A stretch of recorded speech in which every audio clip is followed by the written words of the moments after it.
We're going to take you inside an incredible event. We first traveled to this community because there were so many people who would not evacuate. And then we were there when it became one of the most dramatic stories of the hurricane. A fire burning more than 100 homes to the ground. And this is a New York neighborhood that is home to so many firefighters who were there for 9/11. My colleague and 2020 co-anchor Elizabeth Vargas here with more. Elizabeth. Diane, we spent the day today at Breezy Point. It's a community of firefighters and first responders with a long history of sacrifice. Last night and early this morning, these people who have saved so many from so much were forced to stand by helplessly, unable to save themselves from the hurricane's most unexpected destruction. Where was your home? Oh my gosh. I'm so sorry for your loss. Today, the New York neighborhood of Breezy Point has been reduced to a moonscape. Block after block of this residential area, more than 100 homes, now nothing more than smoldering rubble, surrounded by hip-deep floodwaters. People were prepared for rain and floods, but no one expected this. Everywhere you look, black wreckage, smoldering, and it goes on for blocks. Many New Yorkers couldn't find Breezy Point on a map, out on the tip of the Rockaways Peninsula. Home to many firefighters and first responders, it's no stranger to tragedy. On 9/11, Breezy Point lost 29 souls. We were looking for the holdouts, basically. 2020 producers Jim DeBrill and Katura Gray went out yesterday when we heard there were people here who refused to leave. We're sticking it out, even if we have to climb on top of our roof. They found folks like Mary LaPera. There's a house boarded up. She's lived here all her life, and like most others in Breezy Point, she was undaunted by the doomsday forecasts.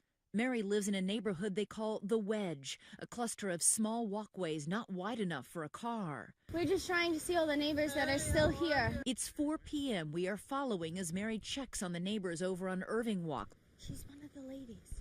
like 85-year-old Annie Heslin. We hope we'll be okay. We expect we will be.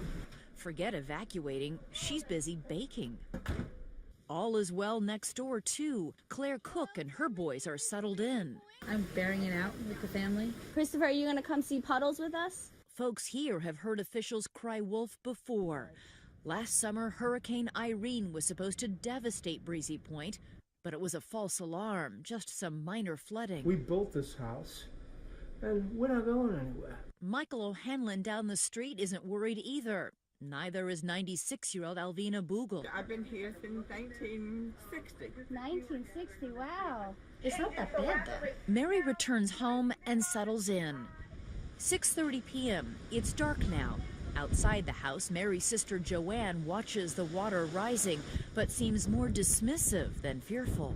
When there's waves starting to crash right here, then I'll start to be a little concerned. But until then, I'm good. But about half an hour later, everything changes. It is 6:55 and the power just went out. So we're officially screwed. She has no idea how right she is. Plunged into darkness, the wrath of Sandy takes hold. The storm surge sends water pouring in hard and fast. The ocean engulfs the neighborhood. Then, out of all that darkness, Mary spots unusual light. We've had to take higher ground. A bunch of homes are on fire. Our producers Jim and Katura are with the women as a huge blaze breaks out down the block. Breezy Point is destroyed, it feels like. It's like the apocalypse is hit. It is now 10 o'clock. With the flames menacing, the forces of nature finally deal a trace of good fortune to the neighborhood. The tides turn and the water mercifully recedes, low enough for the LaPeras and others to make a desperate escape. Next time there's a large storm, I'm just going to leave. It's not worth it. Many here expected that there would be flooding, there would be loss of power, but then this fire just erupted. As Jim reports from the scene, an explosion in the distance. Cars are blowing up. That's where we parked. It's all gone.